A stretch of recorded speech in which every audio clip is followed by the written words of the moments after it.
খুবই কষ্টে ঠোঁটের কোণে লেগে থাকা সৌজন্যমূলক হাসিটুকু বিলীন হতে দিল না, স্থির রাখল।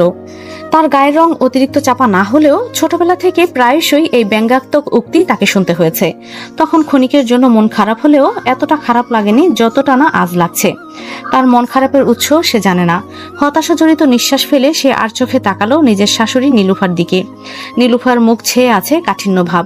হাতের তর্জনী উঠিয়ে নাকের ডগা হতে চশমাটা পেছনের দিকে ঠেলে দিয়ে স্বগতোক্তি কণ্ঠে বলল সে, আমার ছেলে তো আর অসাধারণ বা চাঁদের টুকরো না যে পরীর মতো বউ আনবো। অতি সাধারণ একজন, তাই ওর সাথে মানানসই অতি সাধারণ বউই ঘরে তুলেছি। নীলুফার কথার সূক্ষ্মতায় কারো মুখে আর খেই রইল না। নীরব হলো পরিবেশ। নিতু ও বিস্মিত নয়নে দেখল নীলুফাকে। সাথে তার পক্ষ নেওয়ায় কিছুটা খুশিও হলো। এই কিঞ্চিত সময়ের ব্যবধানে সে বুঝে গেছে তার শাশুড়ি মোটেও কোনো নরম ব্যক্তির মানুষ নন। অত্যন্ত প্রখর সুচালো ব্যক্তিত্বের অধিকারী সে। কখন কাকে কিভাবে মোক্ষম জবাব দিতে হয় তা ভালো করেই জানে সে। নীলুফার কথায় রোকেয়া বেগম নিভে গেলেও প্রকাশ করল না, বরং কথা ঘোরানোর জন্য বলল, আপা আমি তো এভাবে বলেছিলাম কথাটা, কিছু মনে করবেন না। নীলুফা কিছু বললেন না, নীরবেই তার অভিব্যক্তি নরম করলেন। পুনরায় সকলে কথাতে মশগুল হলো। হঠাৎ নিতুর চোখ গিয়ে আটকালো দরজার দিকে। আরিয়ান আর নাহিদ একত্রে বাসার ভেতরে ঢুকছে, হাতে কিছু ওষুধপত্র আর টুকটাক জিনিসপত্র। দুই ভাইকে আসতে দেখে বৈঠকখানার আসর ভাঙে। বড় কয়েকজন উঠে আরিয়ানের থেকে জিনিস বুঝে নিয়ে চলে যায় রান্নাঘরের দিকে। অন্যরা চলে যায় নিজ নিজ কাজে বা রুমে। ছোটরা ছোটে পেছনের বাগানতলিতে। থেকে যায় শুধু নীলুফা, নিতু আর এই বাড়ির বড় বউ হামনা, রাদিনের স্ত্রী। আরিয়ান তারই কাছে এসে ওষুধের ব্যাগ এগিয়ে দিয়ে ওষুধের সময়সূচিগুলো সম্পর্কে অবগত করতে থাকে। নাহিদ টেবিলের ওপর পলিথিনে মোড়ানো ব্যাগটি রেখে ধপ করে বসে পড়ে নিতুর পাশেই। গলার কাছে টি শার্টটি সামনের দিকে টেনে ধরে বুকের মধ্যে ফু দিতে দিতে বলে, আল্লাহ কি গরম, গরমে তো শিককাবাব হয়ে গেলাম, ঠান্ডা পানি দিতে বলো তো মা। নীলুফা নাহিদের কথা শুনে বলে, তোর মেজমামি শরবত বানাতেই গেছে, অপেক্ষা কর। নাহিদ বা হাতের বৃদ্ধা আঙ্গুল দিয়ে কপালের সোজা টান দিয়ে ঘামটুকে একেবারে ঝেড়ে ফেলে ক্লান্তি মাখা কণ্ঠে বলে, আচ্ছা। অতঃপর নিতুর দিকে তাকিয়ে বিস্তৃত হেসে বলে, তা ভাবি কি খবর, কালকে তো আপনার সাথে কথাই বলা হলো না, আমাকে চিনেছেন তো? নিতু হালকা হেসে বলে, আলহামদুলিল্লাহ ভালো। আর চিনবো না কেন, আপনি নাহিদ ভাইয়া তাই না? হ্যাঁ, আপনার কুটুসখানি মিষ্টি একটা দেবর, আমাকে ভোলা চলবে না বুঝলেন। নিতু কিঞ্চিত মাথা দুলিয়ে বলে, বুঝলাম। নাহিদ নিদারুণ এক হাসি উপহার দিয়ে বলে, এই তো আমার কিউট ভাবিটা আমায় বুঝেছে। তা ভাবি ভাইয়া আপনার উপর অত্যাচার করে না তো? টিচার মানুষ বোঝেনি তো, রাগ নাকের ডগায় নিয়ে ঘোরে, ভুল হইলেই তো চটাস চটাস বেতের বাড়ি বসিয়ে দেয়, ডেভিল একটা। সো বি সেফ ভাবি। নিতু কিছু বলতেই যাবে, তার আগে আরিয়ান নাহিদের দিকে চোখ রাঙানি দিয়ে বলে, আমি কিন্তু এখানেই আছি। নাহিদ আরিয়ানের দিকে তাকিয়ে ভেঙচি কেটে বলে, তো তুই সামনে আছিস বলে কি আমাকে তোর তারিফের ফুলঝুরি বর্ষণ করতে হবে নাকি? সত্য বলা ফরজ, এখন সামনে যেই থাকুক। আরিয়ান তার সামনে সোফার উপর রাখা কুশনটা নাহিদের মুখের উপর ছুঁড়ে মেরে স্বগতোক্তি কণ্ঠে বলে, নিজের সত্য কথা নিজের কাছে রাখ, কেউ শুনতে চায়নি। আকস্মাৎ বালিশটা ছুঁড়ে মারায় নাহিদ আত্মরক্ষা করতে সক্ষম হয়নি, যার দরুন কুশনটা এসে তার নাকে বাড়ি খায়। নাহিদ ডান হাত দিয়ে নিজের নাক ঘষে বলে, আমি আগে থেকেই জানতাম আমার উঁচু নাকটা তোর পছন্দ না, আজ প্রমাণ হয়েই গেল। বালিশ ছুঁড়ে আমার নাকটা চ্যাপ্টা বানানোর ষড়যন্ত্র করতে লজ্জা করে না তোর? আরিয়ান রোষাগ্নি দৃষ্টিতে তাকালো নাহিদের দিকে। আনমনে বিড়বিড় করতে করতে বলল, এমনি তো আমি তার অপ্রিয়, এর মধ্যে এই অপদার্থটায় আবার আগুনে ঘি ঢালার কাজ করতেছে। এইদিকে দুই ভাইয়ের কাহিনী দেখে নিতুর দম ফেটে হাসি পেলেও কোনো মতে দুই ঠোঁট চেপে বসে রইল। নীলুফা নাহিদকে উদ্দেশ্য করে বললেন, নাহিদ বেশি হচ্ছে। নাহিদ এবার বাধ্য ছেলের মতো চুপ হয়ে যায়, তবে বিড়বিড় করে কিছু একটা বলল, কিন্তু কারো কান অবধি সেটা পৌঁছালো না। কথার ফাঁকে আবার রোকেয়া বেগম শব্দহীনভাবেই জায়গাটি প্রস্থান করেছেন। আরিয়ান এবার নীলুফার পাশে বসে বলে, মা তোমার সাথে কিছু কথা ছিল, বলো। আমি মাত্র 3 দিনের ছুটি নিয়েছিলাম ভার্সিটি থেকে, সেই ছুটি তো ফুরিয়ে আসছে, আমি তাহলে এখন ফেরত যাই? কাজ আছে হাতে প্রচুর, পরে অনুষ্ঠানের সময় না হয় ব্যাক করব। নীলুফার স্বগতোক্তি কণ্ঠে বলে, জিনিসটা ভালো দেখায় না আরিয়ান, তার উপর বড় ভাই যেন এখন অসুস্থ, বড় ছেলে হিসেবে তোমাকেই সব দেখতে হবে। ছুটি বাড়িয়ে নাও, একবারে আমাদের সাথেই যাবে তুমি, আর কাজ থাকলে এখান থেকে সেটা করার ব্যবস্থা করো। আরিয়ান প্রত্যুত্তর করলো না কোনো, বাধ্য ছেলের মতো নিজের মায়ের মতামত মেনে নিল। নিতু সবটাই সূক্ষ্ম দৃষ্টিতে পর্যবেক্ষণ করলো।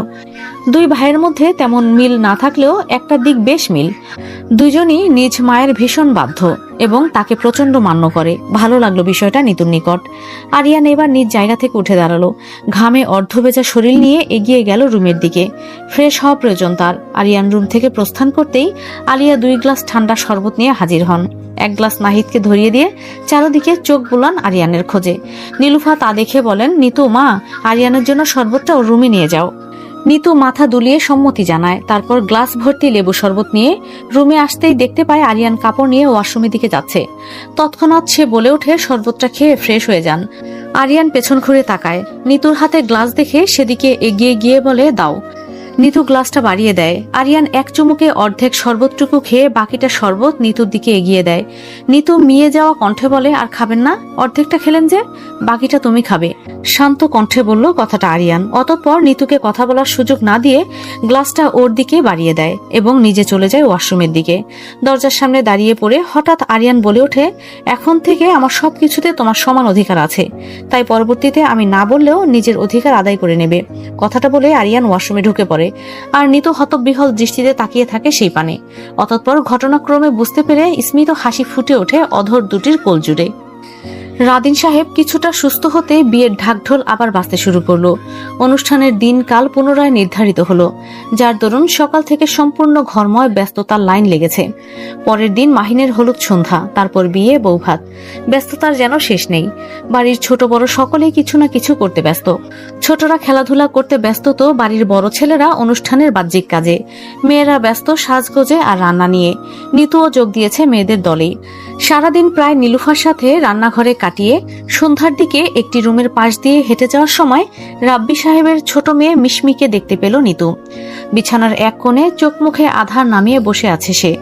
হাতে এক ভাঁজে ছোট্ট মেহেদির কোণটি নিয়ে নাড়াচাড়া করছে আর বিড়বিড় করে কিছু বলছে সে। তা দেখে নিতু এগিয়ে গেল ওর দিকে। স্মিত কণ্ঠে জিজ্ঞাসা করলো, কি হয়েছে তোমার? মন খারাপ করে বসে আছো যে? মিশমি দৃষ্টি তুলে অভিযোগের সুরে বলে, দেখো না ভাবি, সবাই এই রুমে এক এক করে মাহিন ভাইয়ের হলুদের জন্য মেহেদি দিচ্ছে। আমাকেও দিয়ে দিতে বলেছিল মেহেদি, কিন্তু ওরা ছোট মানুষ বলে আমাকে রুম থেকে ভাগিয়ে দিল। তুমি মেহেদি দিতে চাও? মিশমি হ্যাঁ সূচক দুই দিকে মাথা নাড়ালো। নিতু তা দেখে মিষ্টি হেসে বলে, আমি দিয়ে দেই তোমায় তাহলে। কথাটা শোনা মাত্র মিশমির চোখ দুটি চকচক করে উঠল। উৎফুল্ল সুরে সে বলল, সত্যি তুমি আমায় দিয়ে দেবে? তুমি মেহেদি দিতে পারো? হ্যাঁ পারি, দিয়ে দেই। মিশমি দ্রুত মাথা দুলিয়ে হাতের ভাঁজে থাকা মেহেদির কোণটি এগিয়ে দেয় নিতুর দিকে। নিতুও কিঞ্চিত হেসে কোণটি নিয়ে মিশমিকে মেহেদি পরিয়ে দিতে শুরু করে। ঘন্টা দুই একের মাঝে মেহেদি পরানো শেষ হয়ে যায়। আশ্চর্যজনকভাবে মেহেদির ডিজাইনটি মারাত্মক সুন্দর লাগে মিশমির কাছে। সে প্রফুল্ল চিত্তে বলে ওঠে, অনেক সুন্দর হয়েছে ভাবি, আমার অনেক পছন্দ হয়েছে মেহেদি দেওয়াটা। Thank you. দাঁড়াও, আমি এখনই সবাইকে আমার মেহেদিটা দেখিয়ে নিয়ে আসি। নিতু সম্মতি জানাতেই মিশমি ছুটে যায় ওর বাকি কাজিনদের কাছে।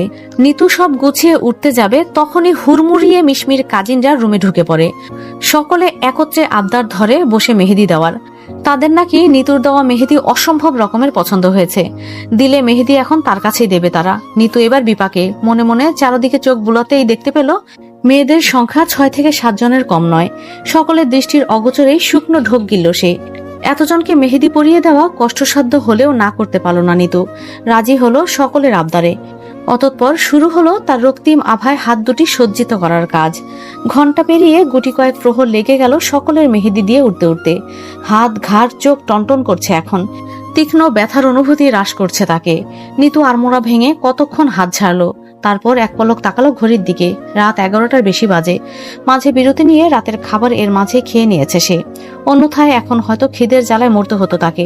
দীর্ঘ নিঃশ্বাস ফেলে সে এগিয়ে যায় তার জন্য বরাদ্দ করা রুমের দিকে। রুমে এসে আগে হাতে লাগা মেহেদিটুকু ধুয়ে নেয়। জায়গায় জায়গায় মেহেদির দাগ বসে গেছে। অতঃপর চোখে মুখে পানির কয়েকটা ঝাপটা দিয়ে বেরিয়ে আসে। বেরিয়ে এসে বিছানার ধারে আরিয়ানকে বসা দেখতে পায় সে। নিতু হাত মুখ মুছে সামনে এগিয়ে যেতেই আরিয়ান বলে ওঠে, তুমি মেহেদি দাওনি কেন? নিতু অবসন্ন কণ্ঠে বলে, সময় পাইনি, আর আপাতত মেহেদি দেওয়ার মতো আমার মধ্যে শক্তি অবশিষ্টও নেই। আরিয়ান স্বগতোক্তি কণ্ঠে বলে, টেবিলের ওপর মেহেদি রাখা আছে, যাও নিয়ে আসো, এখনই দেবে তুমি। নিতু ভুরু কুচকে তাকালো টেবিলের দিকে। সত্যি সত্যি সেখানে একটি মেহেদি পড়ে আছে। নিতু হেয়ালের কণ্ঠে বলে, কাল সকালে দেবনে, এখন আর ভালো লাগছে না, ঘুমোবো এখন। আরিয়ান কণ্ঠে কাঠিন্য ভাব মিশিয়ে বলে, কাল সকলের হাত মেহেদি রাঙা থাকবে আর আমার বউয়ের হাত থাকবে ফ্যাকাশে। তা হয় না, তুমি এখনই দেবে আমার সামনে, তারপর ঘুমোবে তুমি। আরিয়ানের পীড়াপিড়িতে নিতু অবশেষে বাধ্য হলো রাজি হতে। পুনরায় বসলো মেহেদি হাতে নিয়ে। বা হাতের উল্টো পিঠ আর তালুতে খুবই সহজ সরল একটা ডিজাইন এঁকে নিল সে। মেহেদি দেওয়া শেষ হতেই আরিয়ান সূক্ষ্ম দৃষ্টিতে একবার দেখলো হাতটা। অতঃপর নিতুর হাত থেকে মেহেদির কোণটা নিয়ে নিল আরিয়ান। তালুর এক কোণে কিছু একটা লেখার ক্ষুদ্র প্রচেষ্টা করলো। কয়েক মিনিটের ব্যবধানে হয়তো সফলও হলো। নিতু তাকালো সেদিকে। হাতে এক কোণে ইংরেজিতে ক্যাপিটাল লেটারে এন লিখেছে আরিয়ান। অক্ষরটা চোখে পড়া মাত্র নিতুর চোখ বৃহৎ আকার ধারণ করলো। চোখের কানায় কানায় অপার বিস্ময় ভর্তি করে তাকালো আরিয়ানের পানে।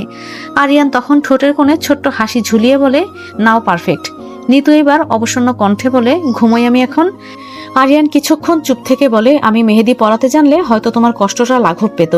আরিয়ানের কণ্ঠে স্পষ্ট আবেগ। মুহূর্তে নিতু নির্বাক নিরুত্তর হয়ে তাকিয়ে রইল আরিয়ানের পানে। খুঁজে পেল না সে উত্তর দেওয়ার মতো কোনো শব্দ। প্রিয় গল্পপ্রেমীরা, গল্পের এই পর্যায়ে আমি আপনাদের সাথে একটা বিষয় শেয়ার করতে চাই।